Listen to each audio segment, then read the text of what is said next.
Hello, Mr. President. Nice Thank to you for see your you. time. Thank you very Welcome much. to South Dakota. Thank you very much. Great honor. All right. Good. So we are a big ag state, and the farmers have said the last 4 years have been really tough.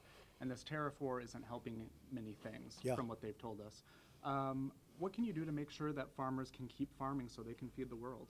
Well, the farmers are going to be in very good shape as soon as I finish the various deals. The farmers have been shut out from the EU, which is basically Europe. They've been shut out from Canada. As you know, Canada's charging tremendous tariffs, almost 300% on dairy products. They've been shut out to a large extent in China. While they do business with China, they're still shut out. And what we're doing is we're knocking down those trade barriers, and the farmers are going to be the biggest beneficiary. And remember this, before my election, if you look at soybeans, 5 years before my election, they dropped down each year. They were dropping down 10 and 15%. They ended up dropping 50%, and that's just for a period of 5 years, and that's before I ever got here. So whether it's soybeans or corn or any of it, I think the farmers are going to have a much bigger market, but I have to get the trade deals done. I have to say this, these countries have been really ripping the United States for a long time. They're very spoiled, but now they're learning those barriers are coming down, and they're coming along. We've made our deal with Mexico. Canada's negotiating with us right now, and we have a lot of cards, as you know. And I think the farmers have been terrific because they say, look, President Trump knows what he's doing. It was time that somebody did it. We're going to open up the markets. Well, for farmers who want certainty now, I know that is coming, but for certainty now, it's hard to make a profit on commodities right now, and farmers are worried about that. Can you give them any certainty now? Well, but you have to remember, they've been worried for 15 years. For 15 years, they haven't been doing well. And for 15 years, they've really been hurt by the trade practices of other countries. And I will tell you that I think the farming business is going to be very good as soon as I finish up with the things we're working on right now. And if you push it too fast, you're not going to make the right deal. So I don't want to push it too fast. The farmers are great patriots. They know exactly what I'm doing, and they've been behind me 100%. And I said this even during the, as you remember, during the primary campaigns and during the campaign, I said we're going to take care of the farmers. We have to make new trade deals. The trade deals that we have in this country, NAFTA and others, are absolutely terrible. So they're being renegotiated to the benefit of our country. And so for family farmers here who are worried about losing their generations-long farms at the end of the season or early retirement, any words of comfort for them? Well, they would have lost them anyway because they were being hurt so badly with the trade barriers. We will tell you they are going to be in a very good position very soon.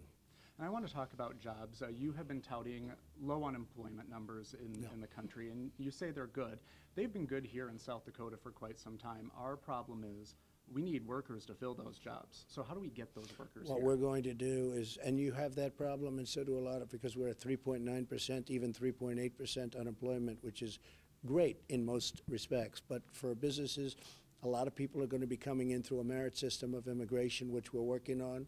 And I think I'm going to be able to have it done very quickly. But we want people to come into the country through merit, not through lotteries and not through other ways. We're going to have a lot of farmers, a lot of help for our farmers, and I think that's going to take place very soon. But I want people coming into the country through the merit system, not through a system where we have no idea who we're taking. And you're referring to your position on securing the borders. I'm talking about securing the borders, and we have largely, I mean, the borders are doing much better now, even though we have horrible laws. We have horrible, horrible laws, but the borders are doing much better now. But we want people to come in. I want people to come into the country, but I want them to come in through merit. One of the other things you've been talking about is the opioid crisis in America. That has hit South Dakota pretty Absolutely. hard, up 10% in the state. And I know the Senate is working on a bill to target specifically fentanyl. You know, what are you going to do to help us tackle those problematic numbers? Well, I'm working on the bill with the Senate, and that's going to be an important bill. We're also working through the postal systems because you know what's going on with fentanyl, and you know where it's coming from, mostly coming from China. And we're working on a very strong Stop Act within the postal system. In addition to that, I had $6 billion approved to fight and to help with the opioid problem, and we got that in the last budget. So we're doing a really big job. Most areas tend to be down, you know, with doctors and with other prescription type of things. So most areas, I'm a little surprised that you're up, but most areas tend to be down. But we're fighting it very hard. We have $6 billion now, just got approved. We have $6 billion now to fight the opioid crisis. Do we have that money? Yes, it's all been approved. It's all been approved. It's starting to flow in.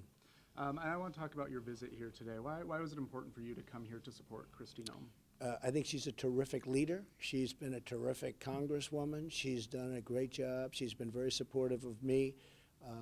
She's a tremendous leader, and I can tell you she loves your state. She really loves your state. South Dakota is very important to her, and she left a very big job. You know, she's highly respected, had good positions in Congress. She left that to become governor. I think she'll be a great governor of your state. And some of the things you're talking about, she's very much talking about them, including ethanol, which we discussed at great length at a meeting just now. Yeah. She's been in politics for a long time. She's served in our state since 2007, and then she's been in Congress since 2011.